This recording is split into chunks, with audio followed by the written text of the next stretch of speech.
Gillingham finished last season on a huge high, bouncing back into League One at the first attempt. The manager believes that win can help his team this season. There'll be pictures in the changing room just to remember those good times, because you know that's a massive good feel factor when you've won there. How did you feel that day? How did you get that win? What did you put into the game? And we're going to have to put that into every game this year in Division 1. But as they look to build on that magical day at Wembley, pre-season hasn't gone entirely to plan. I'll be honest, an absolute nightmare. It's usually the players complaining at this time of year after intensive fitness training.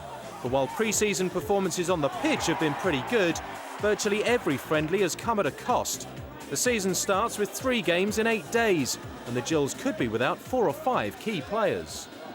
I suppose that's just part and parcel of football, and we've had a few games in pre-season and unfortunately do pick up injuries, and we haven't got the biggest of squads, but I'm sure that all the lads will get back and I'm sure they'll do all right.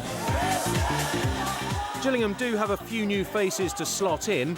Chris Palmer, Kevin Mayer, Jacob Erskine and Rashid Youssef have all arrived. Andy Barcham's joined permanently after a successful spell last year, while former Bournemouth defender Josh Gowling's at the Priestfield Stadium on a month's loan. I mean, Gillingham, it's a fantastic club. I was only there a couple of months, but I thoroughly enjoyed my time. I was extremely well received by the public there.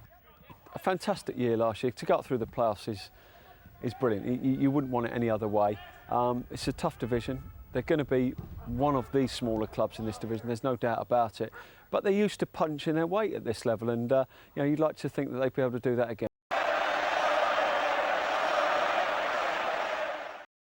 Now to the first in our series of reports following League 2 playoff winners Gillingham in pre-season. We'll be checking in on them throughout July, and it starts with their return to training this week. Morning. New training kit, new equipment, new balls, new signings. And players wanting new squad numbers. If you wanted to change, there are a few available, you'd have to see the gaffer. New boots and a new division next season for Gillingham. Simeon Jackson's header sends Gillingham back to League 1. It can mean only one thing. Pre-season is here. Welcome back. Pre-season starts today. There's going to be days where obviously it's going to be physically hard. That's part and parcel of the game we're in. But most importantly, get yourself as fit as possible, because we've got to attack the next division. It's 6 weeks since captain Barry Fuller lifted the League 2 playoff trophy, but now it's back to reality. You know you have to come back, and the boys obviously know what's coming and know it's going to be hard, but I think everyone's excited, especially after the season finished last year. Everyone's excited and raring to go now. Let's go! Good quality!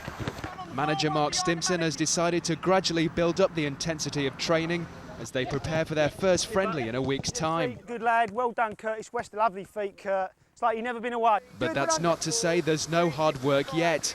And the bleep tests and weigh-ins are still to come. We got eased into it, and we've done a bit of football, which is enjoyable for your first day. Sometimes you don't get used to football, but yeah, that was good, and that gets everyone in a good mood. And then we knew there was a run coming at the end, and the run was not too bad, but it was hard. Over the next couple of weeks, there'll be 1 or 2 days where the tempo and the exercise will become a little bit harder than today, but all within reason, and we know it's a long season we've got coming ahead of us, and we've got to make sure we try and peak at the right time.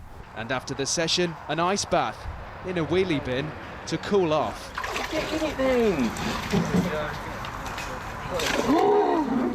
Gillingham have signed Andy Barcham on a 2-year deal and brought in Kevin Mayer from Oldham. Everyone, dreads the first morning. The first run, so to speak, but yeah, we had the balls out and had a little blast today, so with the weather as well made it a bit harder as well, so it was a good day.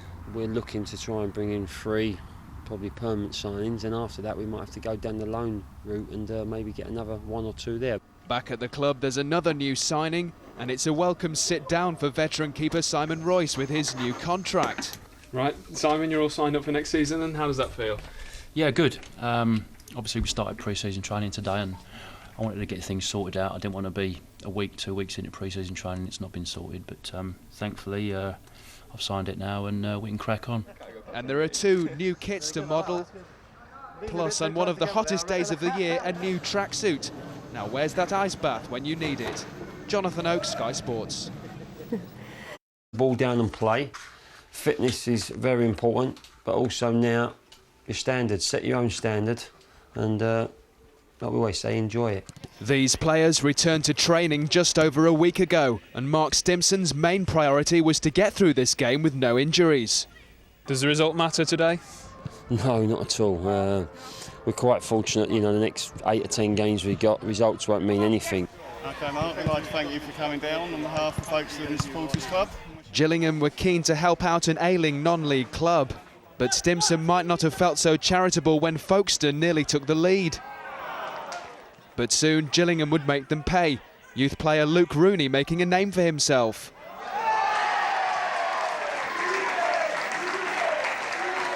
Gillingham were settling into their rhythm, pleasing the manager. There's been some good interplay. It's good, and it's, you know, it's what we expect from them, and I think the weather's helped a lot today. It isn't too hot, and that can allow the players to get around the pitch a bit more. Half-time brought a rest for 10 of the 11 starters after the warm-down. Well done, boys. Just after half-time, new signing Chris Palmer found Mark McCammon to make it 2-0. Then Palmer marked his first 45 minutes for Gillingham with a goal of his own. Yeah, I was quite happy to play half a game today, to be honest. I've only, done about 4 or 5 days training, so it was nice to be out there again and getting used to, a game again. And it was a good experience for us today, and it was a good win. Yeah, it's a good workout. Played the 2 teams, and all the boys come through it. No injuries, that's most important. We got a couple of goals as well, but good first game. You only have to do a little bit of training to get your touch back and stuff, and as the games go on, it'll be even better. Soon it'll be time to step it up to a full 90 minutes. And with more fitness work planned in training this week, this match will seem like a walk in the park. Jonathan Oakes, Sky Sports. It can be a lonely existence if you're a fitness coach, but even if you're not the most popular man at the club, there's always a way of getting your own back. Sprint! All the way, go! You've got to switch on. You should be sharper than that, quicker feet, come on. They listen. And they do. It's when they don't do it, that's when you know if you lose their respect, then it don't matter how good you are, what you do. If they've got no respect for you, you won't get nothing out of them. And that's a part of football, I think. So, and hopefully I've earned their respect. I think they react in the right way. When they see his van turn up, it's that, oh no, not Danny again. But we don't want him to be their mate. At the end of the day, we want them to respect him and know when he's in, it's going to be an hard session. Now it's getting serious. Let's go, yellow! The intensity has gone up since we last saw these players in training. Don't make him bend, go on! And at a fitness session, there's no need for this. Start off gradually and just try to build up each week, and like you're seeing today, the boys have put a little bit more into it, and the next 2 weeks it'll go up another level, and hopefully we're ready for the start of the season. Ellis's sessions are infamous at Gillingham, but he believes they were key to promotion last season. I think we proved a lot of people wrong saying we'd blow up because we work hard all year with fitness, and I think we proved everyone wrong that, as long as you do it right, it works. Some people hate it when you see a little white van turn up, but no, it's good to be fair. I think all his sessions are pretty constructive towards us, and he does put us through our paces, but you've got to expect that. And obviously it worked last year, we had him every Tuesday, Thursday, so he was obviously doing something right for us.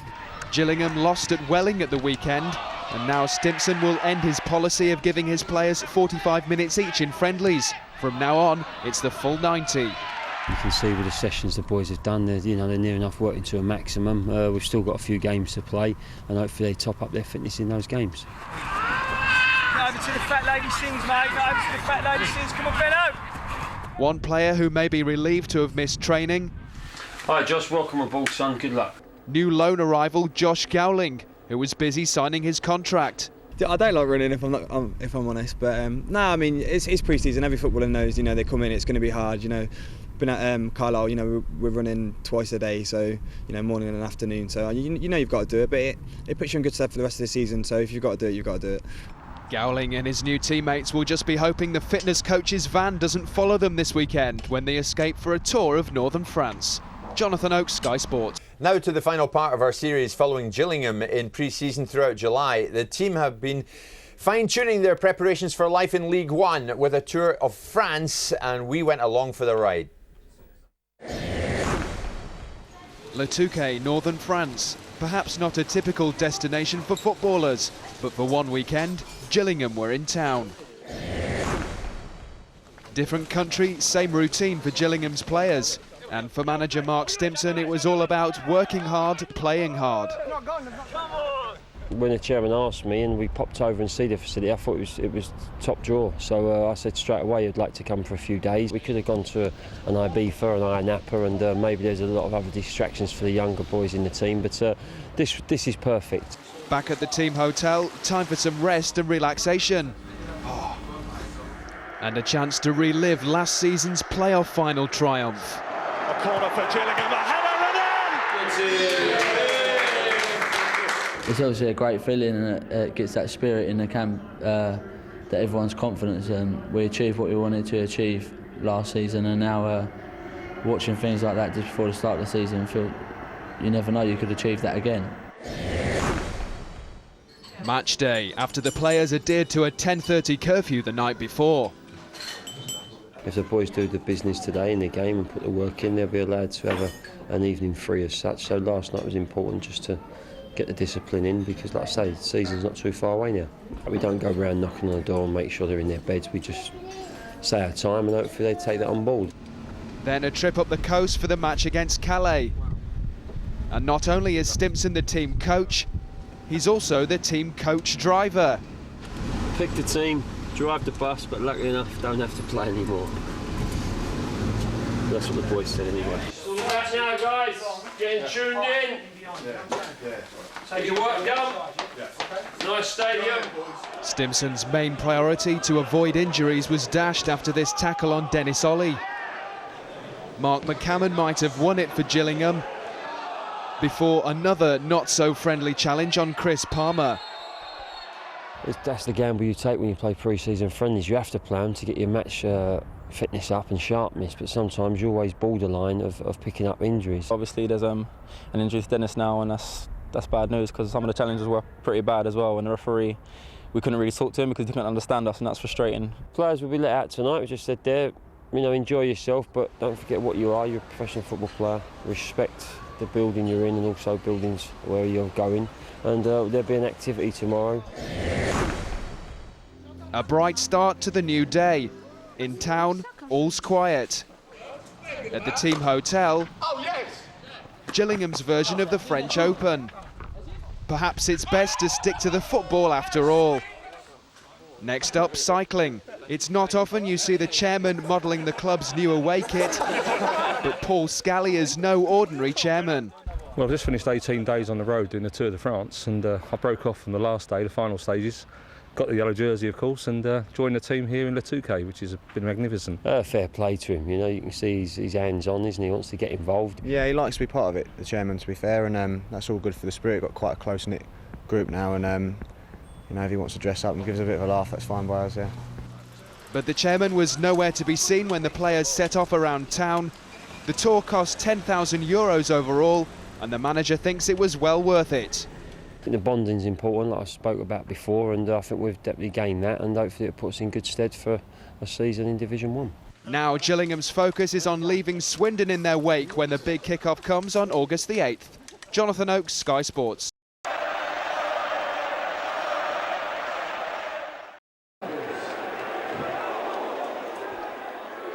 It was an early kick-off down at the Priestfield, and Gillingham were quickly out of the blocks against visitors Swindon. They went 1-0 up after a good move was finished off by Mark Bentley, the first goal in the Football League this season. Gillingham, of course, came up via the League Two playoffs, beating Shrewsbury at Wembley with a goal from Simeon Jackson, and he was keen to carry on where he left off to put the Gills 2 up early in the second half. Gillingham coach Mark Stimpson says consolidation is the aim this season. He might want to revise that after his injury-hit side effectively wrapped things up on 72 minutes. Adam Miller with the header. And there was more to come. 5 minutes from time it was 4. Jackson with his second of the game, a solo effort of genuine quality from the Canadian international. And there was still time for Gillingham to get a fifth and for Jackson to complete his first hat-trick for the club since his arrival in January.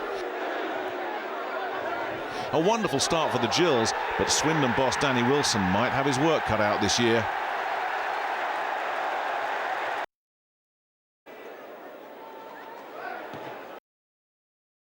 Early season cup games regularly throw up surprise results, but following their 5-0 win in the league, Gillingham must have fancied their chances. And shortly before half-time, Saturday's hat-trick hero Simeon Jackson put the Gills in front. With Plymouth rattled, Gillingham increased their lead just 2 minutes later, when the industrious Andy Barcham headed home Palmer's corner.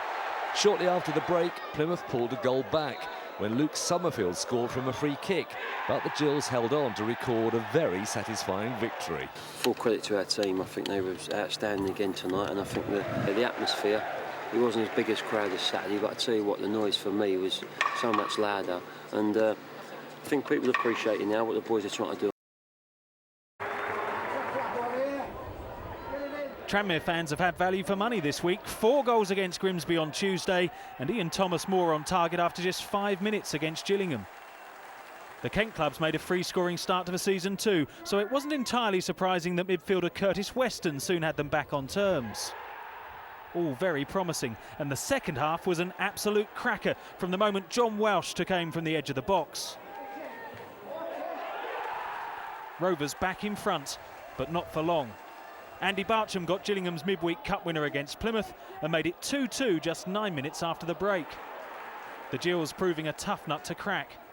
But Rovers boss John Barnes found the solution, sending on sub Terry Gornell midway through the half, and the teenager came up trumps. This time Mark Stimpson's side couldn't manage a comeback. Their fate finally sealed in stoppage time as Thomas Moore nodded home his 3rd goal in 2 games. I'm afraid the bad news continues. Gillingham also lost last night. They were defeated 2-1 by the current leaders, Colchester United. Now the Gills took the lead when John Nutter cut the ball back for Curtis Weston to toe in. Colchester equalised just before half-time. Scott Vernon the scorer. They went on to win thanks to former Gills striker Kevin Lisby. Yes, Kevin, thank you.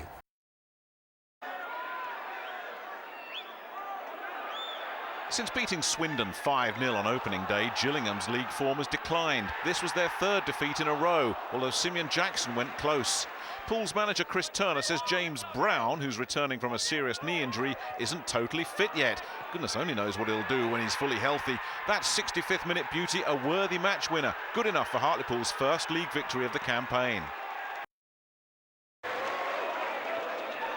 Sam Allardyce made 7 changes for this game, and one of those, David Dunn, opened the scoring as he pounced onto an error from the Gills defender John Nutter after only 5 minutes. It was a goal with his foot rather than a head case. Junior Hoylett, a Canadian who spent the last 2 years playing in Germany, added a 2nd on his Blackburn debut. 20 minutes from time, the home side's hopes were boosted when Simeon Jackson was just about brought down in the area.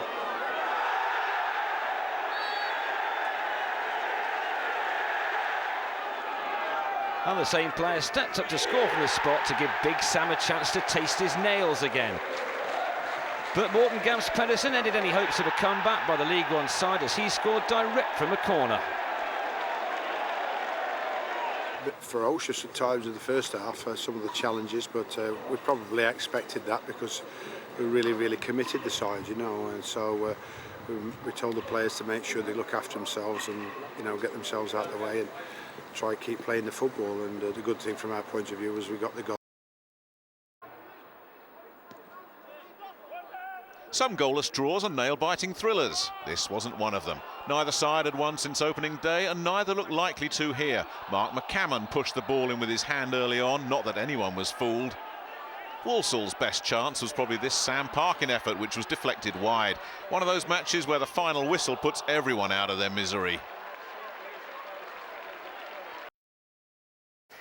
At the top of League One, Charlton and Leeds a fantastic start to the new season. 5 wins out of 5 for them. At the bottom, 3 consecutive draws, or 3 draws in all rather, for Southampton, means that they're now on -7. It's a winless August for Russell Slade's Brighton, and a tough start to the new season for John Barnes's.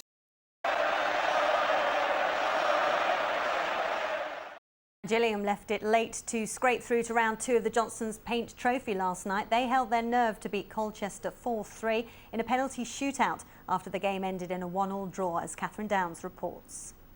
Gillingham have a new hero today, striker Mark McCammon, who carried the expectations of the club on his shoulders into the second round. That's how it ended, but the main body of the game was end-to-end stuff, with both keepers working hard. Goalless until the 76th minute, when Andy Barcham was chopped down in the area. Simeon Jackson on target to put the home side in front. Colchester equalised with an aerial attack that the Gills defence just couldn't keep out. So to penalties, level pegging after the first 2 strikes. But after Anthony Wordsworth scored for the U's, heartbreak for Adam Miller. Parity was restored with a save from Alan Julian, and Chris Palmer held his nerve. Both the next 2 found the back of the net, but Colchester's David Perkins skied his effort over the bar, and Mark McCammon seized his chance. A 4-3 penalty shootout victory. I've actually managed to beat Colchester now, and that's nice feeling for me, because they knocked us out of 2 cup competitions last season, and also beat us in the league not so long ago. So it was nice to get one back on them, and look forward to the next round. The draw for round 2 takes place on Saturday. Catherine Downs, BBC South East Today.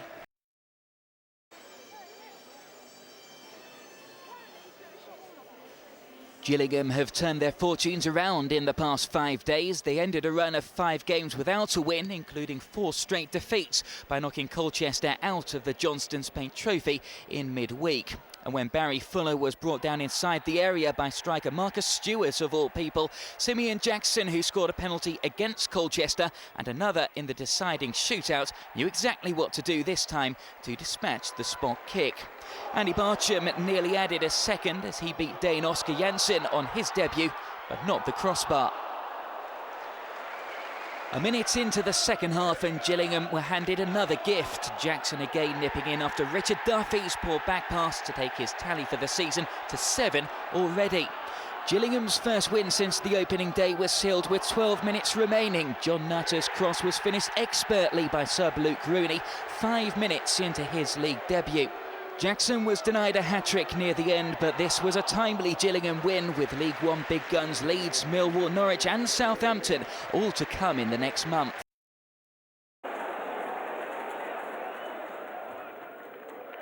An early start for Gillingham against Millwall at the Priestfield. Effectively their local derby, the home side came out fired up, and Andy Barcham's stunning effort put them in front after just 6 minutes.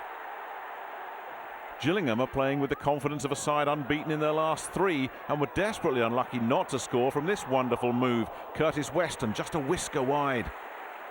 Millwall had their chances too. James Henry wasn't far away from grabbing a goal on his debut, but Lady Luck wasn't smiling on the Londoners in the September sunshine. And Gillingham were flying. 5 minutes before the break they added a second, Weston fine-tuning the radar to score against the team he'd started his career with.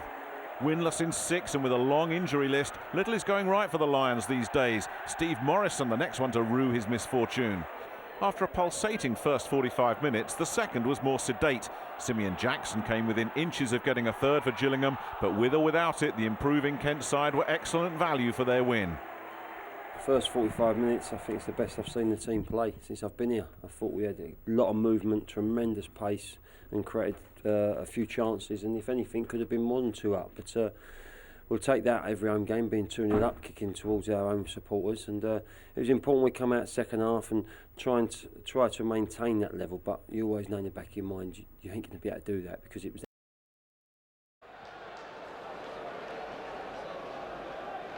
Charlton's draw meant Leeds would go top with a win, and in front of their own fans they never disappoint. United's last league defeat at Elland Road was back in January, so Andy Barcham's impertinence going close for Gillingham only made them even more dangerous. 14 minutes was all it took the home side to establish the accepted order of things, as Robert Snodgrass picked out Bradley Johnson. A tremendous header from a player who's building quite a reputation for his goals from midfield. Before half an hour was up, Johnson exchanged passes with Jermaine Beckford and was on his way to number 2. A muscular run, a nasty surprise for Simon Royce at his near post. Any prospect of a Gillingham comeback was extinguished inside the first minute of the second half. Beckford caught the eye again in the build-up, his flick releasing Johnny Howson, who finished with immense confidence.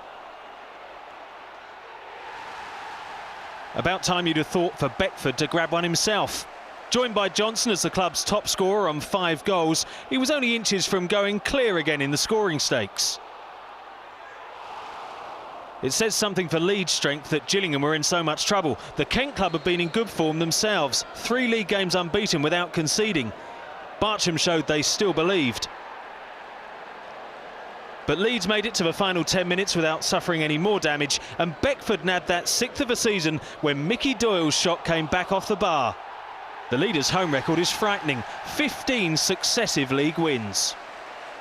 We started really brightly and more or less killed the game off, but unfortunately we conceded, which rocked us a little bit, to be fair. They got back into the game, had a bit of possession, but obviously the fourth one killed the game off and very comfortable in the end, but delighted for the win and to get the goals as well.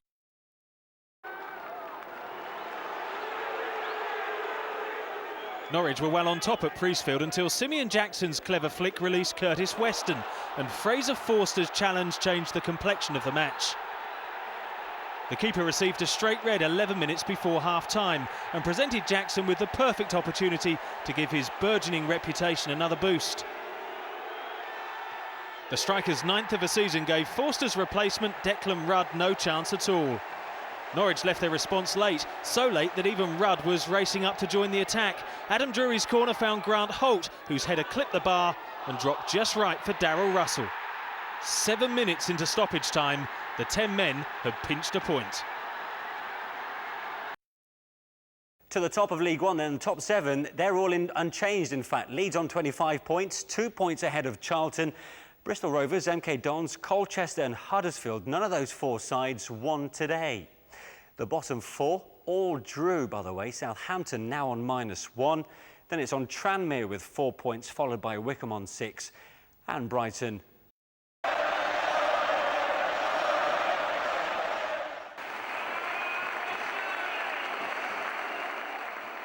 The plan at Southampton is to be in the Championship in 2 seasons and the Premier League in 5. There'll be obstacles along the way, of course, not least getting the points total out of the red and into the black. It's taken a while, but Ricky Lambert set Saints on course for that significant milestone. His 7th of the season, and you'd expect many more. With their own lethal striker, Simeon Jackson, sidelined by injury, an uphill struggle now for Gillingham, but a flash of inspiration from Luke Rooney had them level. A great way to mark his first start of the season.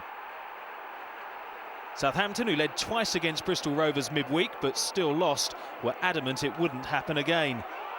Papawago went close as they stepped up the pressure.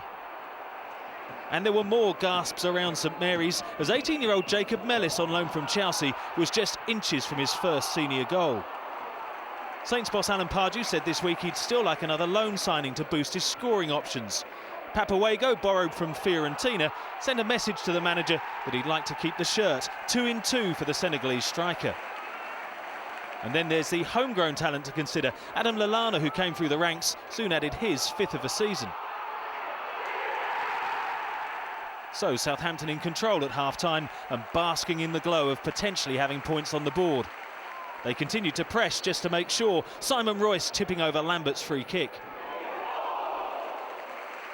But with 16 minutes to go, the Saints fans could finally relax. Lallana had his heart set on a second from the moment he took his first touch. Southampton now have 2 points, still 7 shy of safety, but with 1 foot on the ladder.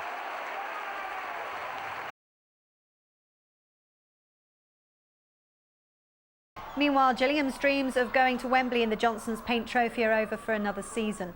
They lost 1-0 to Norwich at the Priestfield. Former Dartford striker Cody MacDonald scoring on his return to Kent. Wickham travelled to Kent without a manager, Peter Taylor leaving by mutual consent yesterday. And Gillingham took full advantage. Josh Gowling, who hadn't scored in 3 years, putting the home side ahead after 16 minutes with a close-range effort even a central defender couldn't miss. Head of Youth Development Richard Dobson took charge of a Chairboys side whose only win of the season came in late August. He obviously said something to left-back Craig Woodman, another unlikely source of goals. This was only his 5th in over 200 career appearances, and he probably couldn't believe it either. But Gillingham were back in front on 41 minutes. Jack Payne's long throw was flicked on by Simeon Jackson, who found Curtis Weston to head in from close range, his 4th of the season. But Wycombe were back on level terms just past the hour, and again Woodman of all people was involved. His free kick wasn't cleared, and as Wycombe kept the pressure on, Gillingham's Mark Bentley pressed the panic button. His attempted clearance leaving keeper Simon Royce rooted to the spot. Not to be outdone, goalscorer Gowling turned provider for the winner. His long ball giving Simeon Jackson the chance to grab his 10th of the season 13 minutes from time. The Canadians' angled lob giving the Gills their first win in 4. Wycombe say they have a new manager in mind and they need to get him in soon.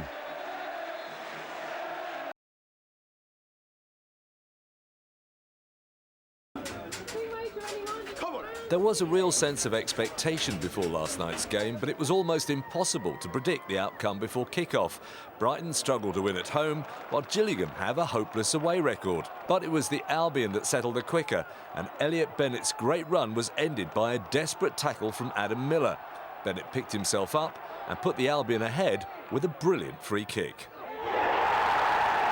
We've been practicing, you know, doing different things, and just the way they were lined up, yeah, as he said, I just did it. Gillingham stuck to the task and had plenty of possession, but try as they might, they struggled to create too many clear-cut chances. And with 12 minutes to go, Bennett's cross was powerfully headed home by Brighton defender Tommy Elphick, and Gillingham knew it wasn't going to be their night. So the first of this season's long-awaited South East derbies ends in a much-needed victory for Brighton. For Gillingham, though, the wait for an away win goes on even longer. We can't keep relying on our good home form to keep us in this division. We've got to go away to games and get a point or 3. And the only way you do that is you dig in and you don't give anything away. So, joy for Albion fans, but frustration for Gills supporters. We either need an influx of players or something's got to happen, because, you know, there's 200 or 300 people come here every single away game.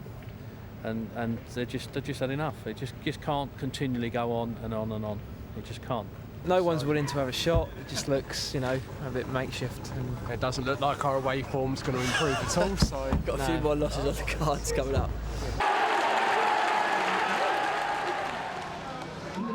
The challenge facing the inform MK Dons was to play keepy-uppy with the League One pace setters, and Paul Ince's improving side always had the edge over visitors Gillingham. Matthias Doombay's header against the post, a sign of things to come.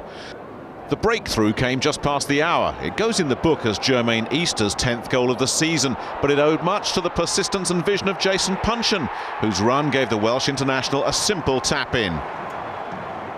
While Easter's been hogging the goals, strike partner Aaron Wilbraham has failed to get his name on the score sheet, but the popular striker finally put that right in stoppage time. The Dons quietly up to 3rd, 3 wins in a row, no goals conceded.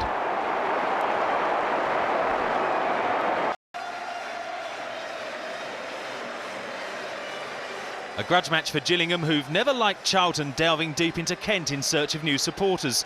And the pair's first league meeting in 28 years was a tight encounter. John Nutter denied by Rob Elliott as the home side almost broke the deadlock. Nutter did finally get his name on the score sheet with 11 minutes to go, but not a goal to crow about. A terrible mistake had Charlton in front. So the defender was thankful for the skills of Simeon Jackson, who's superbly taken 11th of the season, spared his teammates blushes. The Londoners dispatched back across the Kent border with just a point.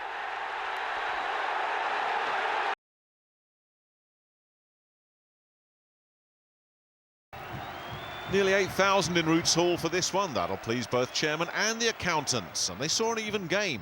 Gillingham had plenty of chances, not least when Simeon Jackson saw his effort blocked on the line by a quick-thinking Adam Barrett, who used his head to keep the Shrimpers level. Deep into stoppage time, Southend stole the points when Lee Barnard struck again, his 13th of the season, certainly unlucky for the Gills. But Southend face a far more awkward opponent this week, a High Court hearing against the Taxman. Well, at the top of League One, Leeds have extended their advantage at the summit. 7 points the difference now between them and Charlton. MK Dons have gone up to 3rd. They're on 29. Colchester down to 4th place on 28, with Norwich 25. Millwall up with 24 points. They're in 6th place. Well, at the wrong end, Wycombe prop up the table. They're on 8 points, and Gary Waddock still looking for his first win in charge of the club. Tranmere on 10, Southampton 12. They got a good point, of course, today. And then Stockport down on 21st place with 14 points.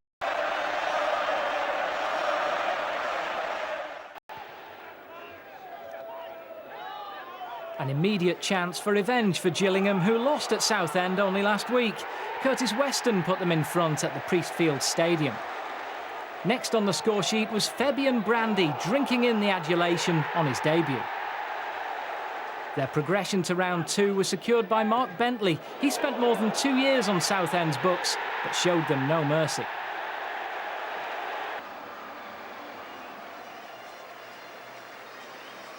With their main man up front, Simeon Jackson, on international duty for Canada, Gillingham needed someone else to shoulder the scoring burden. And it was Curtis Weston who stepped up to the plate. Urged in the summer to get more goals by manager Mark Stimson, he whistled in a first-half warning. But Oldham's downfall was a mistake from their usually reliable veteran Sean Gregan, caught out by the live-wire Manchester United loanee Fabian Brandy. In the Cup last week, Brandy won a spot kick which Jackson squandered. Weston wasn't so wasteful. A rare away defeat for Oldham, their first in 4 on the road.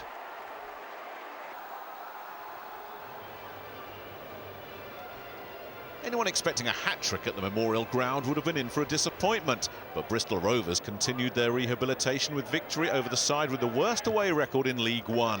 Defensive frailties have been Gillingham's undoing on the road, so it was no surprise when the home side took the lead on 17 minutes. Simon Royce did well to keep out Chris Dixon's effort, but nobody picked up Danny Coles, who crossed for Chris Lyons to net his 3rd goal in 4 games. Rovers manager Paul Trollope didn't seem too impressed. Trollope's anxiety may have stemmed from the knowledge that Rovers had conceded 26 goals in 16 league games. Number 27 duly arrived 5 minutes before the interval. Andy Barcham had Rovers defenders backing off invitingly, and the Gills were level with their first meaningful attack of the match. The winner arrived late. Gillingham defender Matt Fry, under pressure from Andy Williams, had what will now forever be known as a Thierry Henry moment.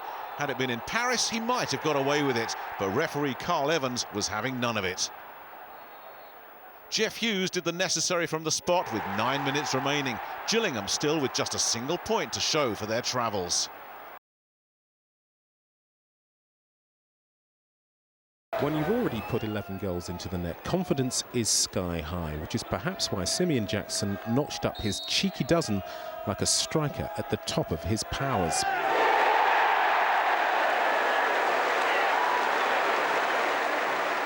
Yeovil ended the game with 10 men on the pitch.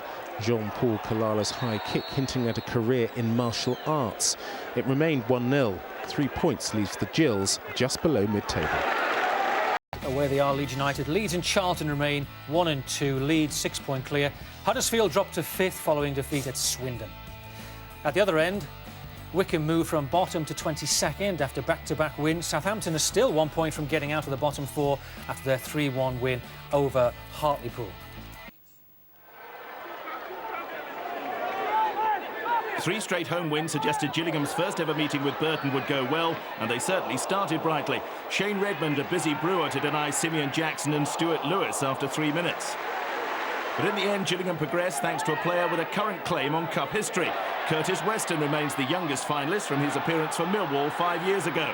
The finish suggests he's maturing nicely.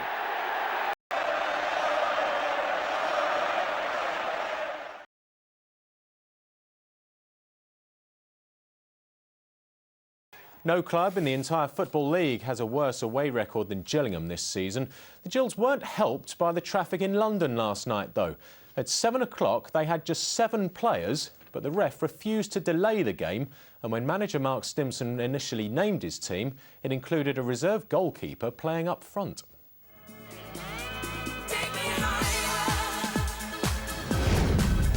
The manager managed to smile as Gillingham managed to start with their reserve keeper in reserve rather than up front, but many fans missed seeing their side go behind as they were still stuck on the A12 due to a one-man protest on a roof in Leytonstone.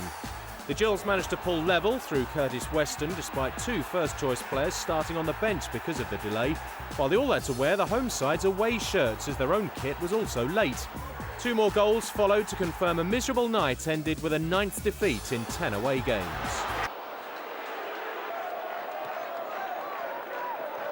Gillingham's home form is keeping them out of trouble. They haven't lost at Priestfield since August, but couldn't find a way past a resolute Carlisle. Simeon Jackson came closest, his shot cleared off the line by Ian Hart.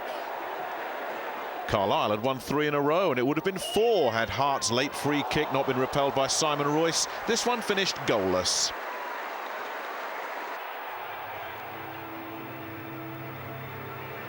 This should have been straightforward. Huddersfield, the division's top scorers and unbeaten at home, against Gillingham, who boast the worst away record in the division, having conceded the most goals on their travels. A home banker, right? Well, not according to the Gills' Simeon Jackson, who stunned everyone by opening the scoring inside 3 minutes. 5 minutes before half-time, natural order was restored. Lee Novak is enjoying a wonderful debut season in league football. This was his 4th goal in 4 league games. It was also the Terriers' 32nd strike at the Gal Farm, and number 33 wouldn't be long in coming. 5 minutes to be precise. Jordan Rhodes heading in a Gary Roberts corner, the former Ipswich man celebrating his 15th strike of a productive campaign. In the end, it did go according to the script, and Lionel Ainsworth almost added a cheeky 3rd. For the record, that's still just 1 point on the road for the travel-sick Gills. This match in snow-filled Kent only took place due to the work of supporters who helped clear 100 tons of snow off the pitch covering.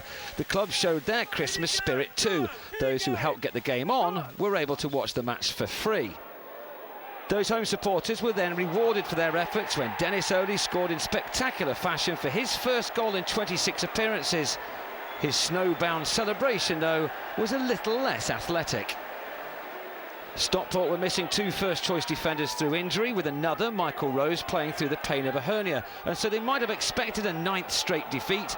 They were well on their way to that when on-loan Manchester United striker Fabian Brandy made it 2-0, and that was a celebration. It was soon 3-0 when fullback John Nutter celebrated his 100th appearance for the Gills by scoring his first goal of the season.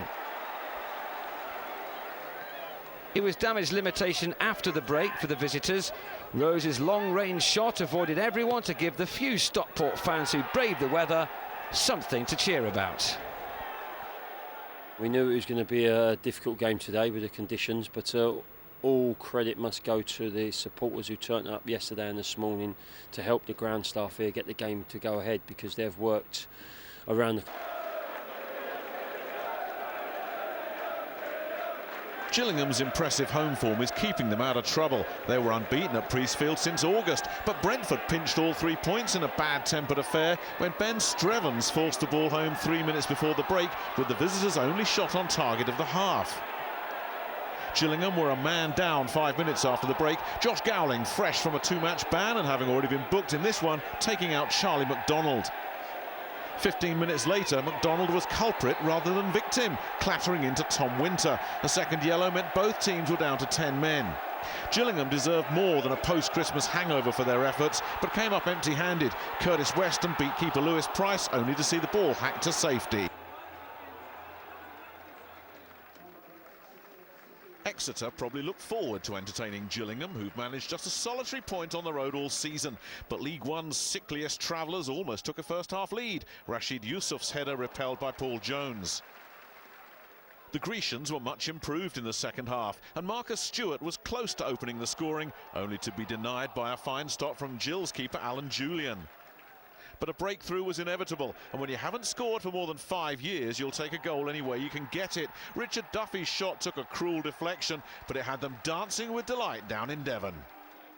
But within 2 minutes, the visitors were back on terms, and the goal came from another unlikely source. This was Stuart Lewis's first senior goal, and it would be good enough to give the Gills a share of the spoils.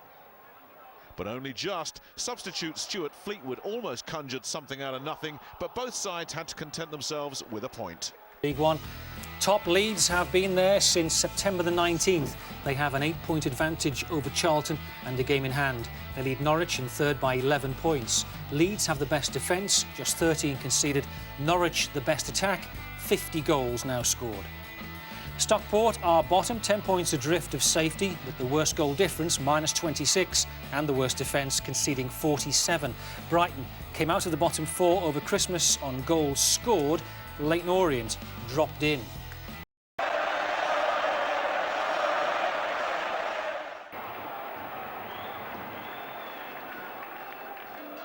A chance of revenge for Swindon, who were thrashed 5-0 in the corresponding fixture back at Priestfield in August.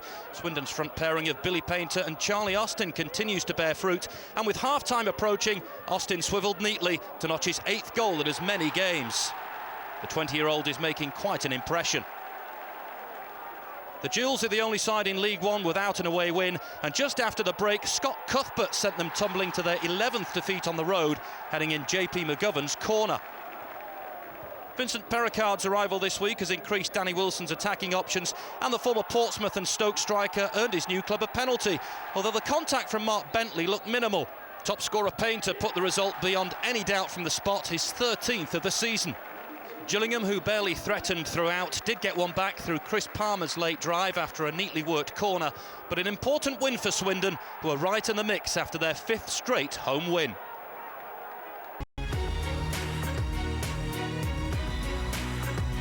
Missed out on a money-spinning FA Cup tie against Premier League side Fulham on Saturday. They crashed out to lower league side Accrington Stanley as their troubles away from home continue.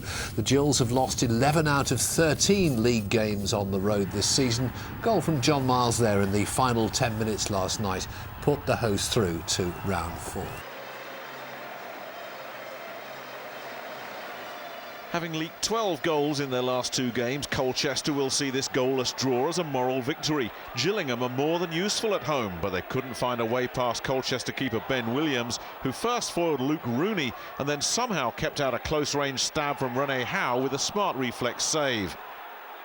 At the other end, Kevin Lisby almost pinched all 3 points for the visitors in the 85th minute, but Gills keeper Alan Julian was having none of it. This one finished 0-0. Right, let's start tonight with Gillingham after their FA Cup defeat to Accrington Stanley last Tuesday. Chairman Paul Scally had a pop at the team. They've been dropping down League One as well, so Chris Slegg went to Priestfield on Saturday to find out how much pressure Mark Stimson is under. A golden Wembley day in May. Promotion at the first attempt, and for manager Mark Stimson, the feel-good factor extended into the new season with a fine opening day win. But life back in League One has now become a real slog. The worst away record in the Football League has left Gillingham facing a tough battle to avoid the drop. Gillingham hoped to be hosting Fulham this afternoon, but the FA Cup dream died on a dismal night at Accrington. Cue scathing criticism from Chairman Paul Scally in his programme notes, and a manager under huge pressure to get the right results. Scally didn't hold back when describing how Tuesday's performance against Accrington left him feeling, comparing it to that of a pub team. For a section of fans who have never really taken to Stimson, it was also a defeat too far. I think it's time he went there and let somebody else have a chance, because we're just not moving. I think he's out of his depth. I think he's brilliant at lower level, but he's took the club as far as he can go. Well, I think you've got to give the man a chance at the end of the day, see what happens by the end of the season. Are you still behind the manager here? Oh yeah, 100%. Mark Simpson, yeah. Scally flew back from his home in Dubai to take in this match, eager for proof that his manager can turn things around. Loan signings Rene Howe and Tristan Plummer looked like positive additions on their debuts, but there was precious little to get excited about in a drab, goalless draw. Chips it forward towards Howe, going to get onto this one, it drops behind a Congo, chip by Simeon Jackson just past the right-hand post. Luke Rooney now with 2 players in the box to find, or maybe a shot by Rooney, hits it left-footed low, keeper saves, it's going to go off for a corner, Jackson keeps it in, plays it back to Rooney, left-footed again, to Howe, keeper saves again. Well, best 2 chances of the game for Gills there. Zabiro now for Colchester, headed in, is it off the bar? What a save by Alan Julian, that was a superb save. No, the referee says that's full time, so it's 0-0. A few boos here at Priestfield. Point against the team fourth in the league, is that a positive end to what's been quite a trying week? Yeah, very positive end, because we knew today we was playing against a very good side who were going to test you defensively, and of late we ain't been on the button defensively. Well, the chairman was quite scathing in his criticism in the programme notes today. Do you feel that was fair comment, or did that put you under unnecessary pressure? No pressure on me. You know, I've always had this relationship with the chairman. I do my best. That's all I can do. And if that's good enough, brilliant. If it's not, knock on my door and tell me. Today, before the game, he just, as normal, wished me all the best. Is there any other players you're interested in? Yes, I am. And then afterwards, just said, good point. He's got to fly off now, so he's flying back to Dubai tonight to the sunshine, while we head up north, maybe to a bit of colder scenery. Hartlepool on Tuesday night, where if a first away win of the season again eludes them, it will feel chillier still for Gillingham fans.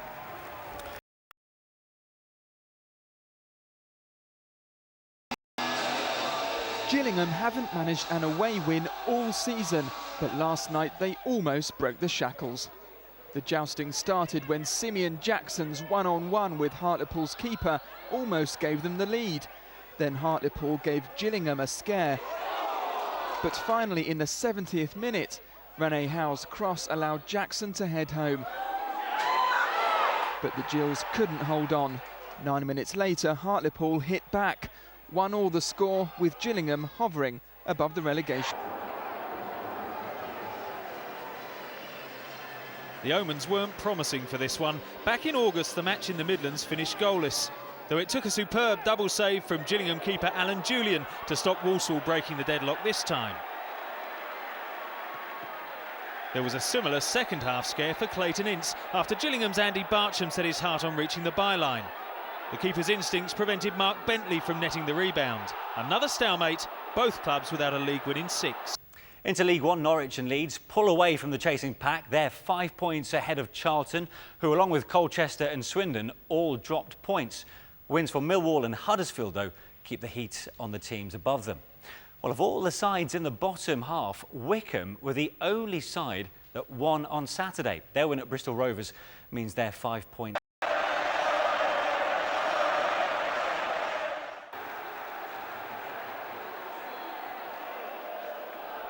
Gillingham are the only side in League One without a win on the road this season, and they would not have been overly confident of ending that dreadful run at Brentford after conceding an early penalty. Darren Dennehy's back pass there to Alan Julian, bringing down Charlie McDonald. McDonald dusted himself down and scored from 12 yards. 23 minutes later, and more suicidal defending led to a second penalty for the Bees. This time it was Tumani Digaraga who was upended. McDonald made no mistake from the spot again to secure his first double in a match for more than a year.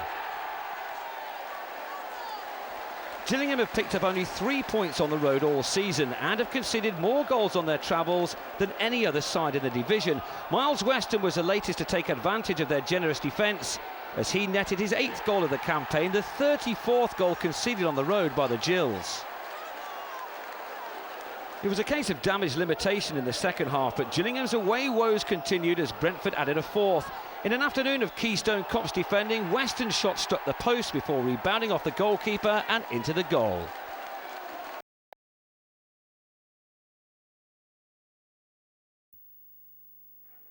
The Priestfield needed to be a fortress, but last night the walls came tumbling down. As battles go, this was a toe-to-toe encounter, with Gillingham punching well above their weight. Perhaps in the end, Tranmere's fear of relegation proved to be the stronger. The difference turned out to be a rabbit punch of a score, with the ball jumping all over the place before crossing the line. Determination and vigour notwithstanding, the result stung some fans to question the position of the manager, Mark Stimson. We made a few changes from Saturday because obviously that result wasn't good enough with the performance, and we tried to freshen things up today and move people around to play in some of them. We think they're better positions, but overall not good enough, and to come away losing at home to a team below us, again, massively disappointed and very, very frustrated. League One looks like this at the top. Norwich are 2 points ahead of Leeds, who have 2 games in hand. Millwall are in 6th after 4 wins in a row. The MK Dons in 8th are 3 points outside the playoff places. Then there's a gap of 7 points to Bristol Rovers. Stockport are 13 points from safety, and they've only won 16 all season so far, 16 points that is. Wickham are 6 points adrift. Gillingham's defeat at home to Tranmere drops them into the bottom 4. Brighton jump out, but there's only 3 points between 22nd and 16th.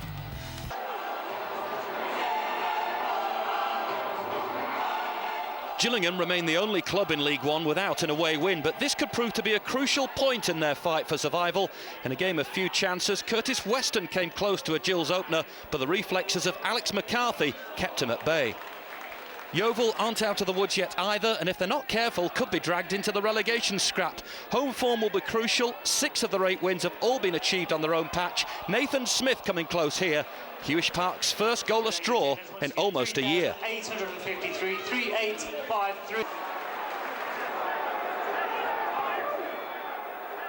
Injuries and illness forced Bristol Rovers to make 4 changes from the midweek win over Charlton, and the reshuffled side would have fallen behind if Fabian Brandy had shown more composure. Strugglers Gillingham made most of the running on both sides of the break, with top scorer Simeon Jackson especially lively. Mikael Andersson's fingertips and the post kept Rovers on level terms. The Gills seem set to draw a blank for the 5th successive league game, but 2 minutes into stoppage time, one last chance for Jackson. A terrific finish clinched the Kent club's first win in 11 matches.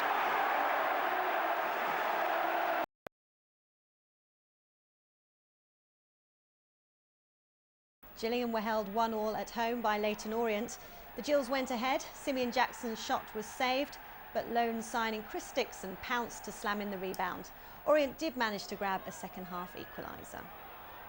Hey, you! Don't watch that! Watch this! Carlisle United at Brunton Park. One step beyond! Well, it would be complete madness if Gillingham actually managed to win away. They haven't done that all season, although Darren Dennehy's header did rattle the Carlisle crossbar early on. Ian Hart has a well-deserved reputation as a lethal dead ball striker, and he opened the scoring 4 minutes before the break, his first goal from a free kick this campaign. The Cumbrians had lost 3 in a row, but this one wasn't in doubt once Matt Robson teased Chris Palmer into conceding a penalty 7 minutes after the interval. Cue the dead ball specialist once more. Hart made his debut 14 years ago, but the Irish defender has never been so prolific. This was his 14th goal of the season, and it ensured that Gillingham made yet another journey home with nothing to show for their efforts. Into League One then, where Norwich have increased their lead at the top to 5 points. In fact, from 2nd to 6th, Charlton were the only side to win. So a good weekend for the Addicts, but just look at the gap developing between 7th and 8th. MK Dons now 9 points away from the playoffs. At the bottom, Stockport were the only side in the bottom 8 to pick up maximum points. Their win over Wickham sees them 5 points off Gary Waddock's men, 9 off safety. Well, what a time for Brighton to pick up back-to-back wins. They've gone from the relegation zone to 16th within a week.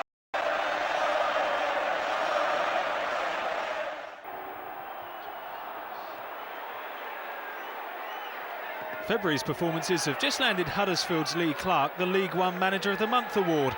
March is a different matter. Simeon Jackson cracked Gillingham into a 7th-minute lead as Clark's side endured another dismal away day after their midweek thrashing at Southampton. Nathan Eccleston's 2-footed lunge at Stuart Lewis increased their problems. Clark had no complaints about the straight red card for the teenager on loan from Liverpool, which left Huddersfield a man down with over an hour still to play. Only once in their previous 19 league games did Gillingham manage more than a single goal. This time they gave themselves some breathing space for a change. Jackson took his 17th of a season superbly. The striker really should be crowing about his 2nd hat-trick of the campaign, but Alex Smithy's agility stopped him from collecting the match ball. All the same, an important success for the struggling Gills, who've widened the gap to the bottom 4. Huddersfield rattled the post through Gary Roberts late in the game, but it's been a damaging week for their playoff prospects. After just 5 league wins all season, Stockport remain rooted to the bottom and 13 points from safety. It's looking bleak for Gary Ablett's men. Gillingham was still searching for their first away win this season in the league. They weren't too happy to see Andy Bartram's penalty appeals waved away before Adam Miller's blocked effort. The home side's clearest opening came the way of Ibere. It was duly wasted by the striker.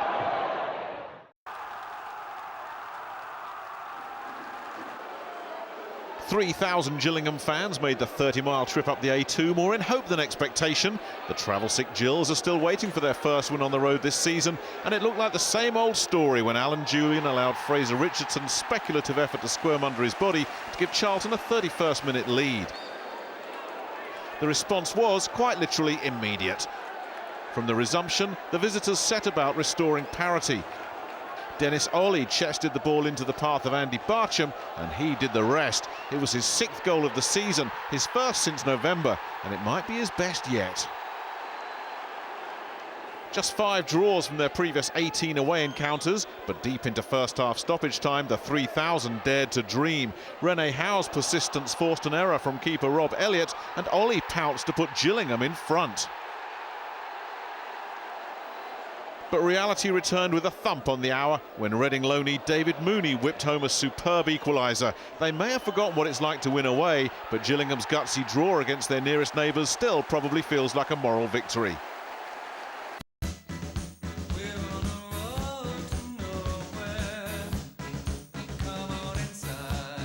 Five Gillingham fans, one for each of the away points their team has mustered this season. Now hear the stories of their away day blues. The only pre-Christmas points came at Walsall. The worst away record outside the Premier League, but Gillingham, my team, they're close to my heart, and when they win the away game, I want to be there. December's trip to Exeter at least provided an away goal. Gills fans have done 10 hours travelling for every one of those they've witnessed. It's just like a psychological barrier at the moment, and that barrier's got to be broken. They've clocked up enough miles to reach Rome for every point they've picked up. The third of the season came at Hartlepool. The best chance we've got of getting an away win is the final game of the season away to Wycombe, which could decide if we stay up in League One or not. Last month's goalless draw at Yeovil wasn't great, so what's been this season's away highlight? We've enjoyed the travel up to Carlisle. The scenery was lovely, but the football was bad. Just as it was in last week's 0-0 at Stockport. We'll come good in the end. I can't see us going down, and we do hope for the first win, of course, at Charlton.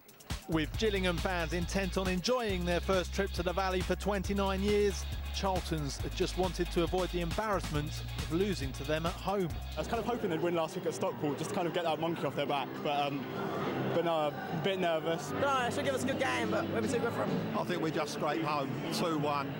It'd be close the way we're playing. 5 years ago, the clubs fell out. Charlton launched a matchday coach service to bring fans from the Medway to the Valley. Gillingham viewed that as encroaching on their potential fan base. I think they're ethically and morally wrong in the way they went about things in those days. I think when you come into money, as they did, by going in the Premiership, that doesn't give you the right to go around and tread on everyone else's toes. What they did was appalling, and I will always believe that, and nothing's changed. He's got an average crowd of 5,750 in a county of 1.7 million people. They're invisible in most of the county of Kent. I think he should concentrate on his own club, and we wish him well. It's not really for us to worry about them. Time to do the talking on the pitch. Those long-suffering Gillingham fans probably weren't surprised to see their host take the lead through Fraser Richardson. But the Gills' response was as impressive as it was immediate. Andy Bartram with his 6th of the season. Just before half-time, a moment to savour for the 3,000 travelling fans as Dennis Ollie pounced. Was it finally to be a first away win of the season? Those dreams died as David Mooney came up with a moment of magic to keep Charlton's promotion push on track. A point apiece, Gillingham fans happy though. Definitely feels like a win. Good to get a point, especially here. Fingers crossed we can carry that on for the rest of the season. It's the best game I've seen away all season. After that showing out there, they'll stay up. We're down the wrong end of the table looking to get points, and I think the players rose to that occasion, and that's a good sign. It puts us in good shape to say we can handle that atmosphere and hopefully get one win. Well, if you'd have said to me back in pre-season when we were struggling to piece the squad together that with 9 games to go we'd be third in a challenging position, I'd have taken that all day. Gillingham's search for a win on the road continues. Next up, a visit to Oldham on Easter Saturday. The Dons might have missed the playoff boat, but they kept their slim hopes alive with a useful point at Priestfield, where Gillingham have proved hard to beat. The visitors edged in front after 18 minutes when David McCracken opened his account for the season. That advantage didn't last long though. Barely 2 minutes later, Adam Miller replied for the home side with his first goal since opening day. Having been booked 9 minutes earlier, Dennis Ollie should have thought better of this reckless lunge on Dean Lewington shortly before the interval. It left the Gills facing just over half the match with a numerical disadvantage.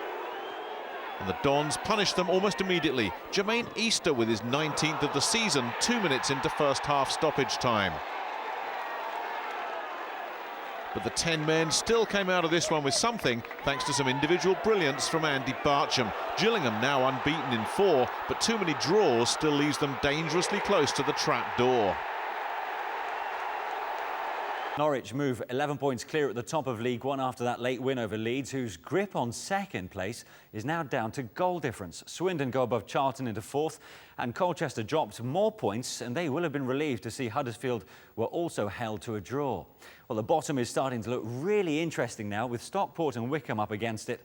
It's Tranmere's turn to go back into the bottom 4 after Exeter's win saw them move up from 22nd to 18th. Mind you, it's so tight. Leyton Orient up in 16th. They're only safe by just the 3 points.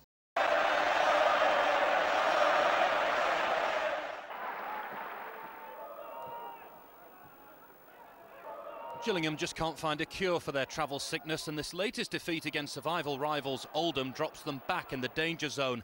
Latics boss Dave Penny has borrowed Lewis Guy from his former club Doncaster. He scored his first goal for the club just before the hour mark.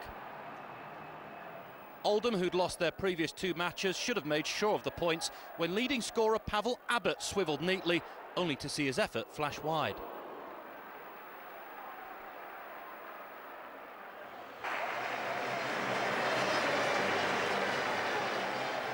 If Gillingham had matched their away form with that of their home performances, they would have been looking at the other end of the table. They still have the best defensive record in the division at home, and once Dennis Ollie put them on their way at fellow strugglers Southend at the start of the second half, stabbing the ball in after Steve Mildenhall had half saved from Curtis Weston, the result was never in doubt. Southend had lost their previous 7 on their travels, and when Rennie Howe on loan from Peterborough fired in the second from close range after being set up by Simeon Jackson, their journey home through the Dartford tunnel was always going to be a gloomy one. It was Howe's first goal for the club in his 12th game. Andy Barcham confirmed a 10th home win for the Gills late on, finishing off a 1-2 with Western, but they will still need their first win on the road if they're going to be able to move away from Southend in those relegation places.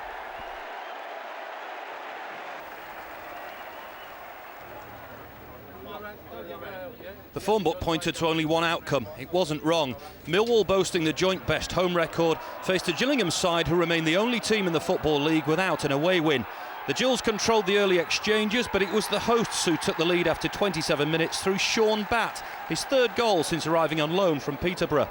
That lead was doubled just 8 minutes later. A long throw wasn't dealt with, and when the ball dropped to left-back Tony Craig, he looped in a spectacular volley for his 2nd of the campaign. 2 became 3 on the hour, a fantastic solo effort by Danny Schofield, who celebrated his 30th birthday in style by curling an unstoppable shot past Alan Julian. Number 4 arrived midway through the second half, veteran striker Neil Harris getting himself off the bench and on the score sheet. The Lions are roaring, unbeaten now in 10.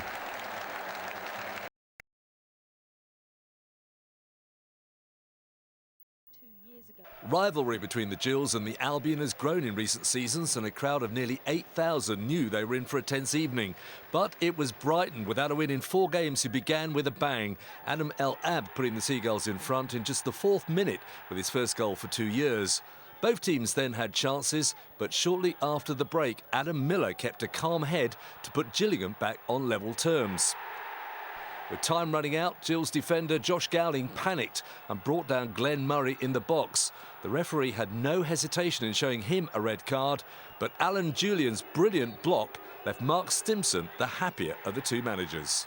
Had everything, didn't it? And twists, turns, shots, chances, missed chances, woodwork hit, penalty, saved, someone sent off. So no, it's a lot to take on, but at the end I set the boys full credit to them, showed a lot of heart, a lot of spirit. It wasn't just the sunshine making the Leeds fans sweat. 3 wins in a row may put their promotion hopes back on track, but strugglers Gillingham had other ideas. Adam Miller had the home side in front after just 8 minutes. Leeds, boasting the best away record, fell further behind on the half hour. This time Miller turned provider for Mark Bentley as the Gills motored into a 2-goal lead. But they couldn't believe their luck then. They were pinching themselves soon after as they stretched their lead even further. A second win in 8 games was on the cards when Richard Naylor headed in past his own goalkeeper. The Gills 3 up after just 33 minutes. Luciano Becchio restored hope for the Yorkshire club on the stroke of half-time. The Argentine striker latched on to Andy Hughes' through ball to notch his 8th goal in 10 matches. Leeds came on strong in the second half and Gillingham kept them at bay until 3 minutes from the end when Beckford was fouled by Bentley in the box. The striker then stepped up to smash in his 28th of the season, but it was all too little too late as the Gills held on for a crucial win.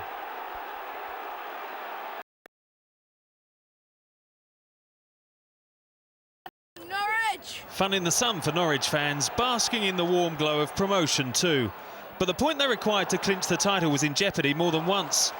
Fraser Forster got down smartly to deny Gillingham's Dennis Ollie in the second half as the division's least successful travellers battled gamely in the hope of their first away win of the season. Rene Howe's fancy footwork gave Ollie another chance and Forster stood his ground again. Far from Norwich's best performance of an outstanding campaign, but then winning even if you've not played well really is the mark of champions. 16 minutes from the end, Darryl Russell's bolt from the blue broke Gillingham's hearts. If there was some doubt about it crossing the line, a second look shows the officials were spot on. The Gills could yet slip into the bottom tier with high-flying Southampton to face next week. Michael Nelson's header sealed their fate this time, which meant the party was already in full swing as the final whistle confirmed the Canaries can't be toppled from their perch. That opening day humiliation when Paul Lambert was in charge of opponents Colchester feels like a different season altogether.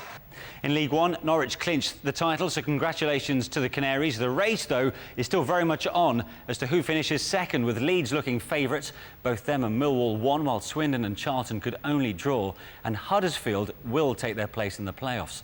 A sad day for Southend. Their worst fears have been confirmed after relegation to League Two. Wycombe continue to battle against the tide. Tranmere 2 points adrift of Gillingham with 2 to play.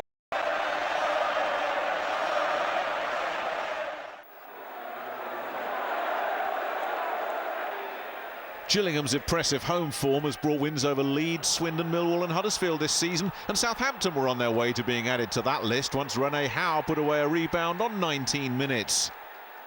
With Tranmere winning, this was a game the home side simply had to pick up 3 points, and they kept the pressure on. Early in the second half, Simeon Jackson headed against a post, and it proved merely a stay of execution. The ball found its way to Curtis Weston, and his cross laid it on a plate for Josh Gowling.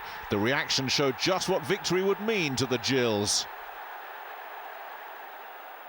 A scare midway through the second half, however, when David Connolly pulled one back with his first goal since December. That set up a nail-biting finale. English football's leading scorer, Ricky Lambert, surprisingly starting on the bench, almost added to his 35 goals for the season, only to be denied by Alan Julian. But a point from their final game at Wycombe should be enough to ensure League One football in Kent next season.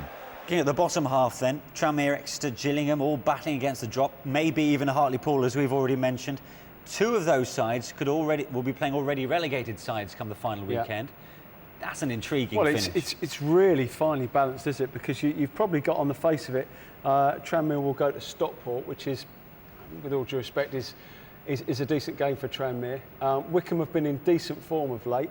So that's going to be a tough game for Gillingham, whose away form, as we know, is absolutely... It was no less tense in the battle for survival at the other end of League One. The fight against relegation took a dramatic twist earlier in the week when Hartlepool were docked 3 points for fielding an ineligible player against Brighton back in April. So Pools found themselves in the middle of an almighty scrap, along with Tranmere, Exeter and... So now it was down to Gillingham, who brought the worst away record in the Football League to Buckinghamshire. Even a point would send Hartlepool down, and the nerves would surely have been jangling for some 2,000 travelling Gills fans when Matt Phillips curled in a beauty in first-half stoppage time to give already relegated Wickham a deserved lead. The disappointing Gills didn't offer much, submitting rather tamely to the football fates. A brief spell of pressure in the second half carved out a chance for Simeon Jackson, and if he'd done better, who knows what might have happened. And when Wickham defender Alan Bennett did do rather better, nodding home at the far post midway through the second half, Gillingham's destiny was out of their hands. A deflected goal from Kevin Betsy 8 minutes later really rubbed it in, but results from elsewhere shouldn't have mattered. Mark Stimpson's men were the architects of their own doom. That's it, you know, we've got a horrible summer to not look forward to get over, and I'll see what happens. What do you make of the reaction of the fans towards the end of the game there? They seem pretty hostile towards you and the players. Yeah, I totally understand that, and if I was a paying supporter today, I'd probably been the same. Yeah, bitterly disappointing day for Gillingham. I suppose it's hardly surprising considering, well, it's been their away form that's ultimately let them down. Well, won all year. I mean, it's, as you say, 6 draws hardly gives you a chance to stand up. I mean, you can't rely on your home form, albeit that's been very good. But to lose 3-0 when your season is on that game, you need to get something. You're in the driving seat. You get something from the game and you stay up. To get beat 3-0 by a team that have already been relegated speaks volumes. And I don't know about. I mean, he showed he was disappointed there. There won't be many players left there next year. But let's take a look at the bottom of League One then, shall we? Now that we've reached the end of the season, any particular surprises there, or is that roughly how you expected it to finish then, Steve? I don't think there's too many surprises. I mean, I think. When Gillingham win their first game of the season 5-0, you didn't expect them to get relegated. I think Wickham is always going to be a tough ask, and Peter Taylor left simply because he thought he didn't have enough money, and the other two have both had problems on and off the field. So, no, not.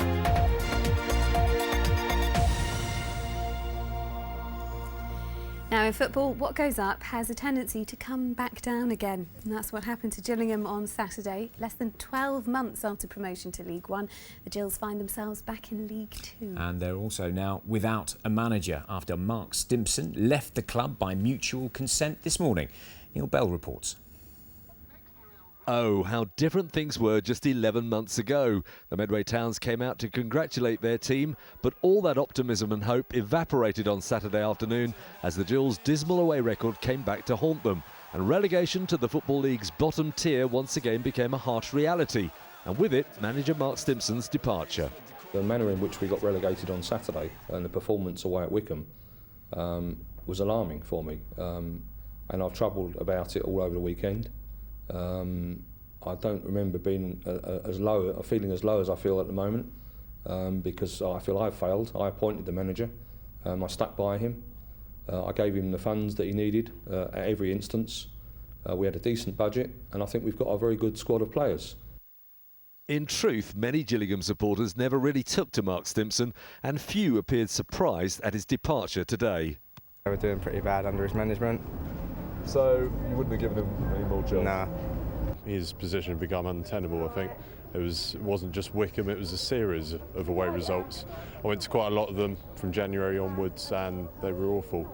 I think you get a non-league manager and he brings in a lot of non-league players. I think that's the way the club's going to go. So, for the 8th time in his 15 years as chairman, Paul Scally is looking for a new manager, and one or two familiar faces could be in the frame. Former player-manager Andy Hessenthaler, now at Dover, is still massively popular with Gills fans. Another old boy, Peter Taylor, who took the Gills to the Championship, might fancy returning to Kent. Or perhaps Mr Scally might gamble on a young player-manager like Nicky Forster. Whoever gets the job faces a battle. It's put me back 2 years.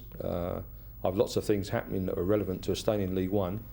After 15 years as a chairman, I feel like I'm back to where I started. So right now I'm not feeling very good about anything. At the bottom of League One, there was one relegation place left to be filled, and it was Gillingham who took it. Other results didn't go their way as they were beaten 3-0 at already down Wycombe. This morning, the club parted company by mutual consent with Mark Stimson, and this is what Chairman Paul Scally had to say earlier. The manner in which we got relegated on Saturday and the performance away at Wycombe was alarming for me, and I've troubled about it all over the weekend. I don't remember being feeling as low as I feel at the moment, because I feel I've failed. I appointed the manager, I stuck by him, I gave him the funds that he needed at every instance. We had a decent budget, and I think we've got a very good squad of players. But the results speak for themselves. Gillingham, the wrong side of that line, as Bryce said, relegated on goal difference from Hartlepool. Hartlepool, of course, having those 3 points deducted for fielding an ineligible player. Mark Stimson spoke to us after the game at Wycombe, and this is what he said. Well, I'm contracted to next season, but then that's the chairman's decision, isn't it? And there's a lot of managers who get relegated and lose their jobs, so I won't be the first, and I won't be the first manager to get the sack. It's just, like I say, it's how you get over it, what you take from it. It's been an absolute privilege to be manager of Gillingham Football Club. I hope I am next season, but if I'm not, I understand the decision from the chairman, and from day one he's been honest with me and I've been honest with him. I think I can do the job, but it's shown that we've got relegated, we've gone up, we've got relegated again, so that doesn't look very good. So I do look at the big picture, and I'm not stupid. I'm man enough to know what happens in this world. Now, and within the last hour, Gillingham chairman Paul Scally's confirmed that Andy Hesson-Taylor has been appointed as the club's new manager. It'll be the 44-year-old's second time in charge at the Priestfield Stadium. Hesson-Taylor guided Gillingham to their highest ever league position back in 2003, but takes over with the club in League Two. In life, as in football, some things are just a good fit. After a decade of almost unprecedented success, Andy Hesson-Taylor left Gillingham. Today he was back, a little older and wiser, but as enthusiastic as ever. Obviously I come past this place quite a bit, and I've been back to watch quite a few games, but you know, today's the first day back, and to go back into the old office felt really strange, I've got to say, but one of excitement. No player ever gave more to a club and his teammates than Andy Hesson-Taylor, and he couldn't resist a quick trip down memory lane. This brings back fond memories. This is my actual seat when I was a player. I used to sit here every match day getting ready for a game. So, you know, it feels quite strange actually to be back in here, but one of good memories, I've got to say. To achieve what we achieved in the Championship, under the budget that we had, punching above our weight, it was a phenomenal effort by everybody connected to the football club. You know, to finish 11th, you know, highest in the club's history was tremendous. But it got harder every year, and we knew that. But unfortunately, yeah, I left, and but felt there was a little bit of unfinished business, I've got to say. The club have had a kick in the teeth. They've come down, you know, and they now need to bounce back. And I think. You know, we can't talk anything other than promotion. You know, we've got to put that pressure on ourselves. I like that pressure. You know, so our aim is to finish in the top three. He's back, he's back. Nothing changes in here. Hiya, how are you? It was obvious that he was glad to be back, but perhaps more importantly, everyone else at the club seemed delighted to see him.